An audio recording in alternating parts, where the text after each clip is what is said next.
You're listening to One More Decision, a short update from the team that brings you One Decision, the podcast that looks at the big choices made that shape our world. I'm your host, Julia McFarlane, journalist and broadcaster, and we're joining you today from New York because the world's leadership are gathering here this week for that global town hall, the UN General Assembly. We're in a hotel in central Manhattan and, like hundreds of others just like it, the lobby is buzzing with dozens of languages from the delegations who've travelled here from all corners of the world. We drop our full episodes of One Decision on Thursdays, where we talk with leaders, politicians, diplomats and experts. But today, we have a short update ahead of the UN General Assembly, or UNGA as it's known, and joining us is my co-host Sir Richard Dearlove, the former chief of Britain's Secret Intelligence Services.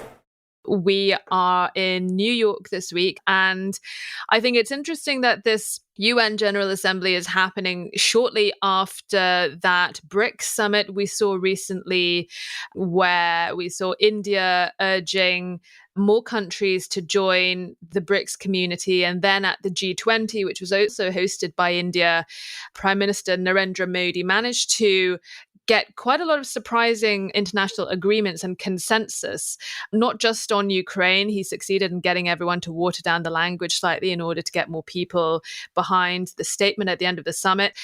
Are we seeing a period now where the West's influence is on the decline? And we've seen the last 2 years that Western leaders have really struggled to get the global South to side with the West, to side with Ukraine, to implement sanctions on Russia.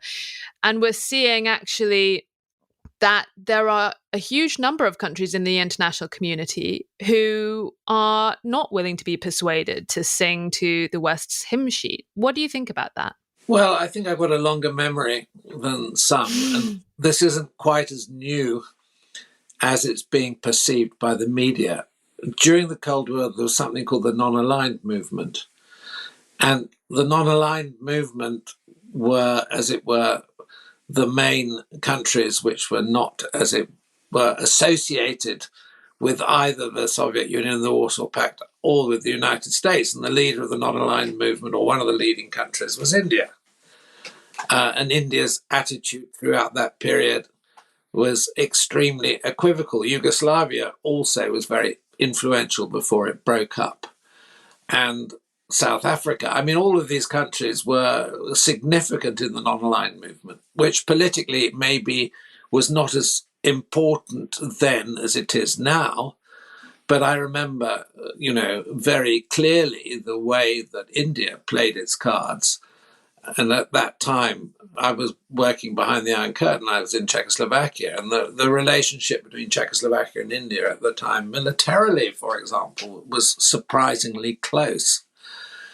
So I don't think we should be particularly surprised. I mean, what's changed is, of course, Pax Americana, which was the main, let's say, mainstay of the international security system in the aftermath of World War II, is no longer the sort of main determinant factor. You have the rise of China, and you have the massive decline of the Soviet Union and Russia. So, I mean, I think what we're seeing is the pieces on the board are shifting enormously.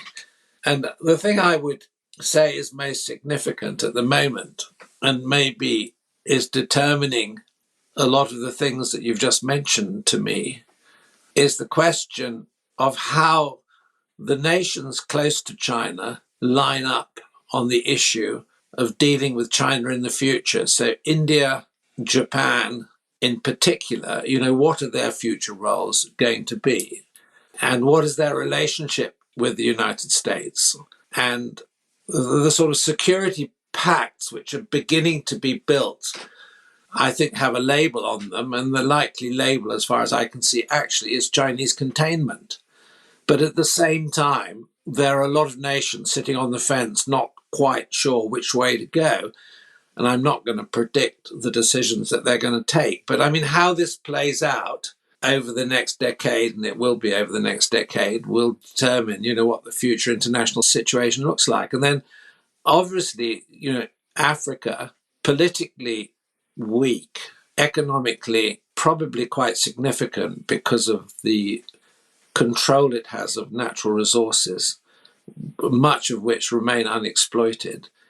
So the future role of the African Union, I agree, is going to be important, but politically at the moment it's not particularly consequential. Well, there was something very interesting that I heard with an interview between Christiane Amanpour and the Ukrainian foreign minister, where she asked him about how Ukraine really needed to get African countries on side because they're obviously a huge voting bloc in the UN, and there has not been the kind of support on the African continent for the Ukrainians.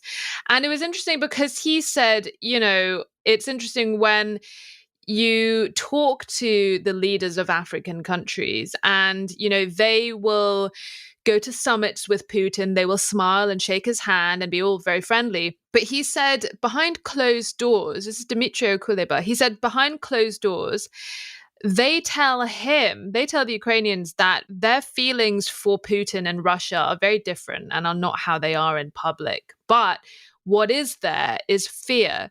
There is a fear that they have of Putin and Russia's retribution. And of course, we've seen this string of coups and destabilization across Western Africa recently. And we've seen how the Wagner mercenary group is very deeply embedded in a lot of African countries. A lot of these leaders of African countries fear getting on the wrong side of Putin and what he can unleash upon them. What should the West do about that? Because that is a very real and understandable threat that they face. I mean, you make a very good point. And I mean, it's been quite well illustrated in, former bits of Africa, which were very much Francophone. And, we're talking about Mali, Burkina Faso, we're talking about Niger, Cote d'Ivoire. And there is the sort of difficulty of post-colonialism and the breakdown of their relationship with France. So on the one hand, you have that as a destabilizing factor. And let's say Macron, for various reasons, has not at all managed that successfully. In fact, he's made a complete mess of it, in my view. So that's let the Russians in. And also, the Chinese are very quick to come in with money and to buy, influence and to buy control of natural resources. So this sort of stress is being played out in these countries, and it's not clear because, most of them are totally dependent economically on the sort of significant help that they're getting from the nations that, are hovering over them and investing in their natural resources. And you can see what I'm saying. And I don't think this hasn't been played out, but I think behind closed doors, if you sat an African leader down, many of these ones, they are probably very questioning about the nature of the Chinese interest in their countries and the nature of the Russian interest in their countries. And I think many of them are in the process of getting their fingers badly burned in these relationships, and maybe are beginning to regret. But then there is this post-colonial resentment. So they're not going to go running back into the arms of the French government. I mean, interestingly, the UK now, in some of these areas of Francophone influence, has very good relationships with some of these governments, because they don't want to talk to the previous colonial power, but they do want to talk to, let's say, a European power. I mean, it's a very confusing situation, which I would say is in evolution.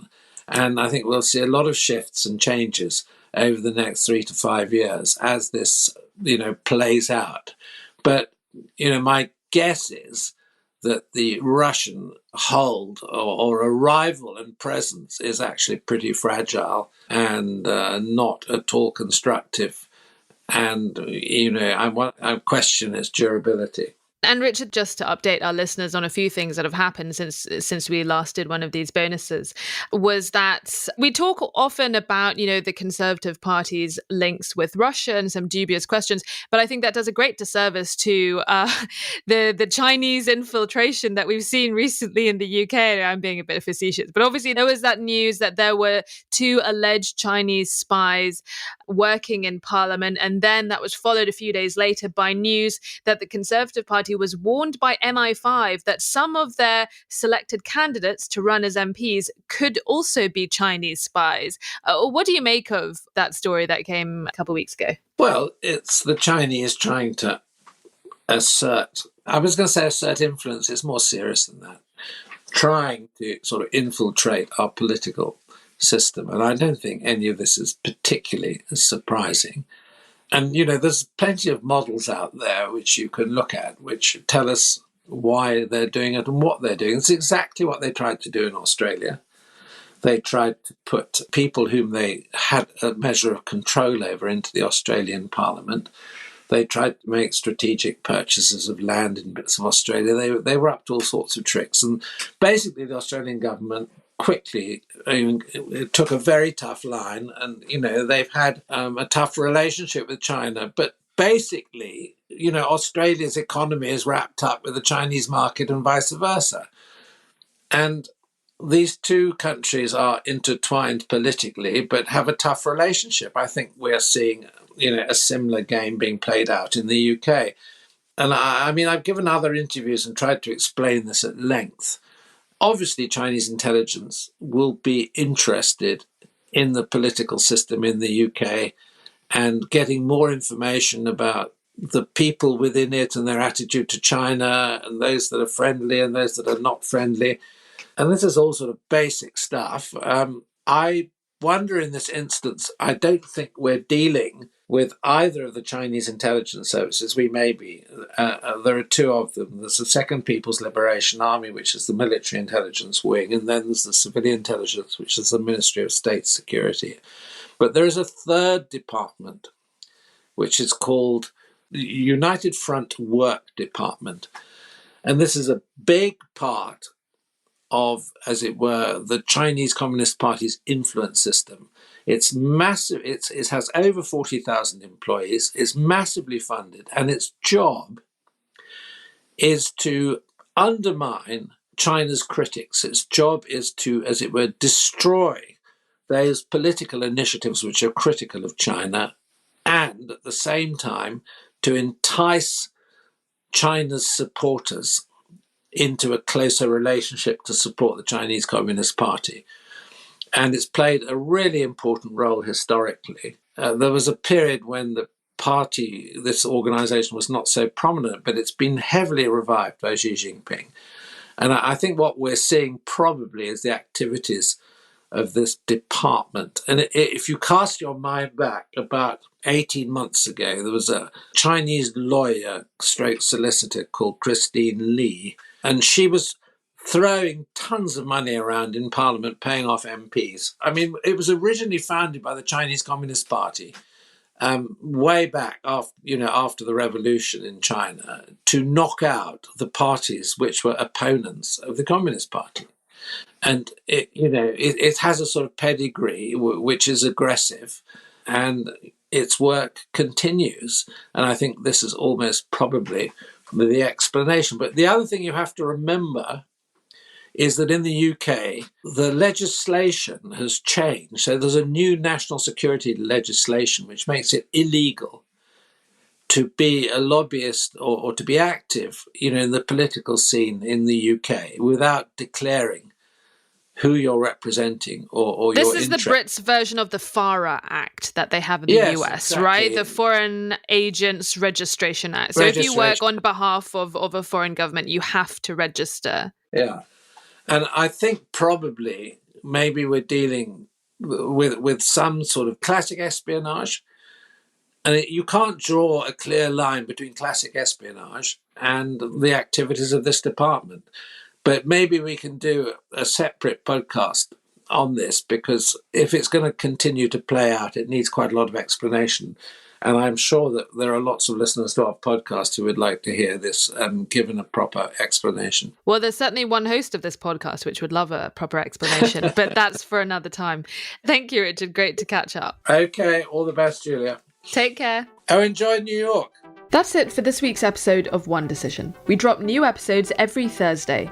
Like and subscribe so you never miss an episode. Drop us a line. Tell us your thoughts. What decisions have impacted you and where you live? You can write to us. Our email is onedecision@onedecisionpodcast.com. From me and the team, thank you for listening and see you next time.